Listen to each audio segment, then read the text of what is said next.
Good morning students. दुर्कीम का जो next topic है, जो नेक्स्ट सिद्धांत है, थ्योरी है उनकी, वो है दुर्कीम का सामाजिक एकता का सिद्धांत। अपने सामाजिक एकता के सिद्धांत को उन्होंने अपनी किताब the division of labour in society में समझाया है।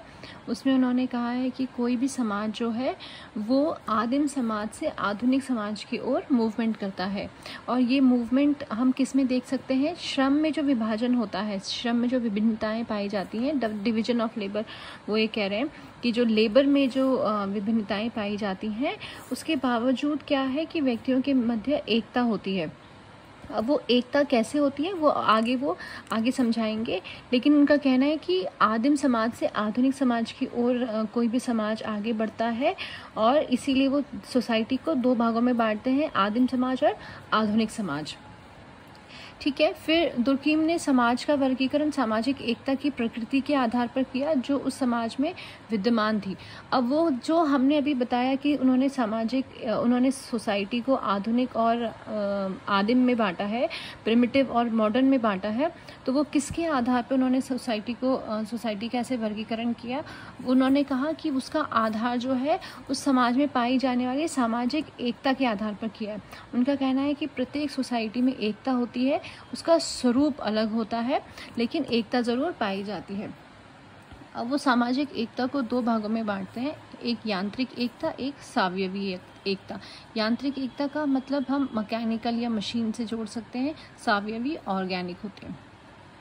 यांत्रिक एकता, अब इनके वो अलग अलग पॉइंट्स में एक्सप्लेन करते हैं अच्छी तरीके से कि यांत्रिक एकता और सावयवी एकता में कैसे कैसे जो बेसिस है, क्या उसका बेसिस है जिसकी वजह से वो एक दूसरे से अलग होने के कारण भी किसी तरह से सोसाइटी ने उनको एक दूसरे से जोड़े रखा है।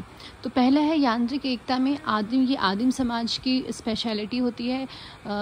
आदिम समाज जो प्रिमिटिव सोसाइटी होता है वो यांत्रिक एकता को दर्शाता है। मतलब आदिम समाज जैसे सारे लोग एक जैसे होते हैं, एक जैसा पहनना, खाना पीना, और आधुनिक समाज सावयवी एकता, आधुनिक समाजों में सावयवी एकता पाई जाती है। व्यक्तिगत एकरूपता, वो कहते हैं कि जो व्यक्ति होते हैं, जैसे आप देखेंगे आपके जो दादा दादी या नाना नानी लोग जो हैं वो उनमें सब में एक समान एक रूपता पाई जाती थी, एक जैसा उनका व्यवहार होता था। लेकिन इसमें क्या होता है, सावयवी एकता में सदस्यों की विषमता हो जाती है, लोग अलग अलग तरीके से व्यवहार करते हैं, अलग अलग तरीके से उनका रहन सहन होता है। यांत्रिकी एकता, जो समाज होते हैं जहाँ यांत्रिकी एकता पाई जाती है वहाँ जनसंख्या कम होती है, वहीं आधुनिक समाजों में जहाँ सावयविक एकता पाई जाती है वहाँ जनसंख्या वृहद होती है, अधिक होती है। यांत्रिक एकता में समान क्रियाकलाप होते हैं, सभी लोग एक जैसा कार्य करते हैं। जैसे आपके पहले वैद्य हुआ करते थे, तो वैद्य जो थे वो आपके दांतों का डॉक्टर भी था, आपके आई स्पेशलिस्ट भी वैद्य हुआ करते थे, हड्डियों का भी विशेषज्ञ वही होते थे, तो समान क्रियाकलाप को होते थे।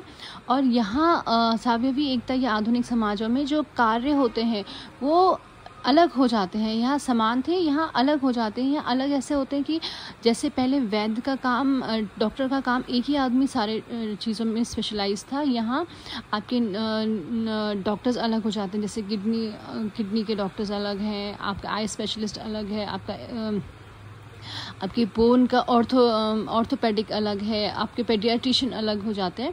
तो यहाँ स्पेशलिटी आ जाती है, यहाँ समान क्रियाकलाप होते हैं, लेकिन यहाँ स्पेशलिटी आने के बावजूद भी लोग आपस में एक दूसरे पर निर्भर रहते हैं अपने काम कराने के लिए। यांत्रिक एकता में जो आपसी संबंध होते हैं वो बहुत स्ट्रांग होते हैं, स्ट्रांग रिलेशनशिप्स होते हैं लोगों के बीच में। यहाँ पे रिलेशनशिप्स स्ट्रॉन्ग ना होकर व्यक्ति को इम्पोर्टेंस दी जाती है, यहाँ सामाजिक संबंधों को इम्पोर्टेंस दी जाती है, यहाँ इंडिविजुअलिटी या व्यक्ति को प्रमुखता दी जाती है। यांत्रिक एकता में जो कानून होता है वो दमनकारी कानून होता है। अगर किसी ने कोई नियम का फॉलो नहीं किया या कोई मान्यता नहीं मानी या परंपराओं का या संस्कृति का कुछ नहीं माना, तो वहाँ जो दंड होते हैं वो बहुत कठोर हुआ करते थे। गांव से निकाल दिया जाता था या फांसी दे दी जाती थी। लेकिन सावयवी एकता में जो कानून है वो अपराधी को ठीक करने वाला कानून है, ना कि उसको दंड देने वाला कानून है। उसमें यहाँ ये देखा जाता है कि किसी ने अगर कोई गलत कार्य किया है या कुछ चोरी चकारी कुछ करी है तो वो क्यों करी है, उसके पीछे कारण क्या है, उसको सुधारा जा सकता है। इसीलिए इसमें कहा गया है कि क्षतिपूर्वक प्रवृत्ति वाला कानून होता है। जो क्षति हुई है उसको ठीक कैसे करना है, बजाय कि उसको दंड कैसे देना है। यांत्रिक एकता में व्यक्ति तथा समाज जुड़े हुए होते हैं। समाज और व्यक्ति एक दूसरे से इतने जुड़े हुए होते हैं कि समाज का बहुत अधिक प्रभाव होता है व्यक्ति पर। जैसा समाज कहेगा वैसा ही व्यक्ति कार्य करता है, समाज से अलग वो कार्य नहीं कर सकता है। लेकिन आधुनिक समाजों में स्वैच्छिक समूह संगठन का निर्माण होता है। अगर आप चाहें तो आप किसी समूह या संगठन के सदस्य बन सकते हैं, नहीं चाहें तो आप समूह और संगठन के सदस्य नहीं भी बन सकते, तब भी आपका काम चल जाएगा। लेकिन यहाँ जो था, आपको समाज में बंधे हुए रहने के लिए, आपको समाज में रहने के लिए आपको उसकी बात माननी ही होती थी।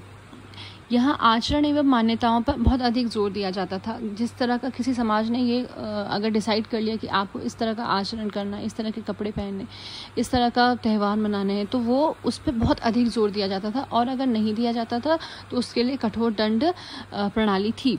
लेकिन आधुनिक समाजों में यह बदलकर भिन्न भूमिकाएं और भिन्न आचरण हो गया है। अब यहाँ लोगों की अलग अलग भूमिकाएं हो गई हैं। कोई अगर डॉक्टर है तो वो कहीं किसी संस्था का अध्यक्ष भी होगा, या कोई और कार्य भी कर रहे होंगे, कहीं किसी सोसाइटी का प्रेसिडेंट होगा। तो वो उसकी अलग अलग भूमिकाएं हैं, तो उसे किसी एक आचरण में बांधना या किसी एक मान्यताओं में बांधना वो मुश्किल हो जाता है। इसलिए यहाँ विभिन्न भूमिकाएं होती हैं। तो आज आपके जो एक पर्टिकुलर रोल होता है, उसको ज़रूरी नहीं है कि आपको उसी पे रहना है।